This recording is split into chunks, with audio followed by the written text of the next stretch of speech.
Oma, not Charlie Smith, John Benji, Georgia Strait. I'm Charlie Smith, editor of the Georgia Strait. Happy to be back on another week of WOW TV. One of the big stories in Vancouver this week was the appointment of Arvind Gupta as the new president of the University of British Columbia.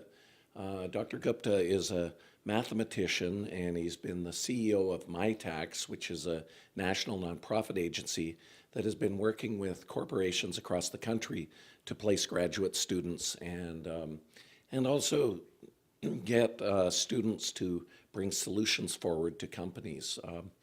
Dr. Gupta he's actually an immigrant from India. He moved to the United States when he was 5 years old from Jalandhar, which is in Punjab, and then moved to Canada when he was 7 to Timmins, Ontario. And he got his undergraduate at McMaster University in Hamilton, his PhD from the University of Toronto, and from 1991 to 2009, he was a professor of mathematics at Simon Fraser University. In 2009, he moved over to UBC, and he's been with MyTax since 2000. So 52 years old, very dynamic, very intelligent new president who will be coming in a few months to replace Stephen Toop. It comes at a time when UBC is facing some challenges. It's trying to get rapid transit out to the Point Grey campus.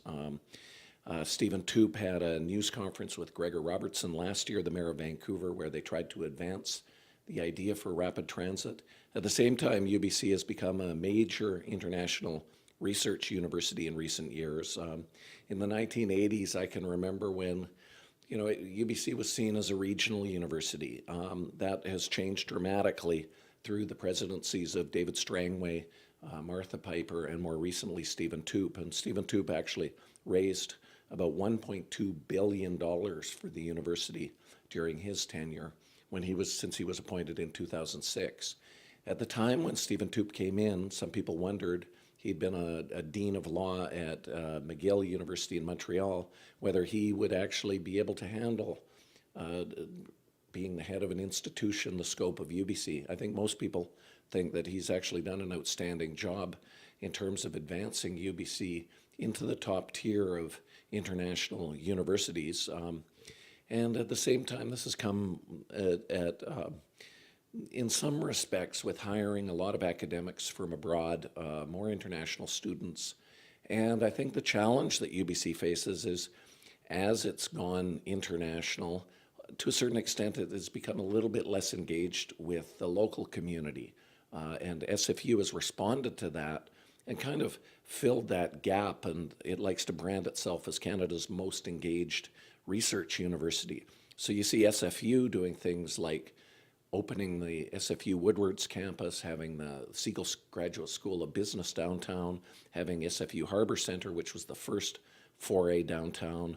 They were out to Surrey with the Bing Tom designed campus at Surrey Center. So SFU has been kind of spreading its tentacles into the into the Lower Mainland. At the same time, UBC added the Okanagan College. University College is now its Okanagan campus for UBC.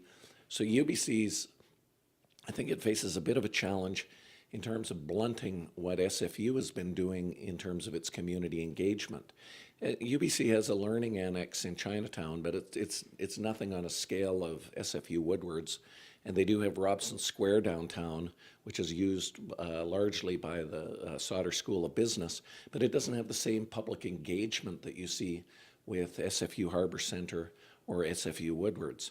So I would anticipate that Dr. Gupta, as he comes in, makes efforts to strengthen UBC's connections in the community at the same time as he continues reinforcing UBC's very strong brand internationally as a leading research university. So I think how this has manifested itself is in the rapid transit debate. You basically have two universities competing for rapid transit lines. SFU would like nothing more than a rapid transit line connecting its Surrey campus with Guildford, Newton, and Langley, which is what is being endorsed by the Surrey City Council. And you can see the mayor of Surrey trying to create this branding of Surrey Centre as Innovation Boulevard with the university, the Surrey Memorial Hospital, and a lot of the development going in that area. In the meantime, Dr. Toop has been advancing the need to connect the Broadway corridor to UBC via rapid transit and talking about the job creation in the high-tech sector in this part of the Lower Mainland. I think with Dr. Gupta arriving at SFU or at UBC as the president, he's going to be well positioned to understand the intricacies of the region. I think when Dr. Toop held his news conference with Gregor Robertson last year, it reflected a bit of a misunderstanding of how important the mayors are. Like if you're in Montreal, you deal with the mayor of Montreal, and you're dealing with Montreal. In Vancouver, if you deal with the mayor of Vancouver, you're not actually dealing with the region, because mayor of Burnaby, the mayor of Richmond, the mayor of Surrey, they all have huge influence over where rapid transit projects are built. So I think Dr. Gupta is going to be able to make those connections as someone who has lived in the region for many years. And I would be interested to know to what extent UBC has made outreach to Burnaby Council, to Surrey Council, to Greg Moore at Metro Vancouver. And don't forget, a few years ago, UBC was having an issue with Metro Vancouver over the planning process, and Dr. Toop was saying that Metro Vancouver was interfering with academic freedom by trying to impose restrictions on development and having a say in their community plan.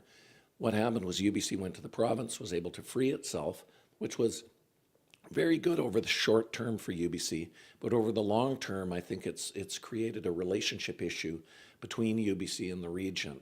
And that's an area I see Dr. Gupta coming in and possibly addressing.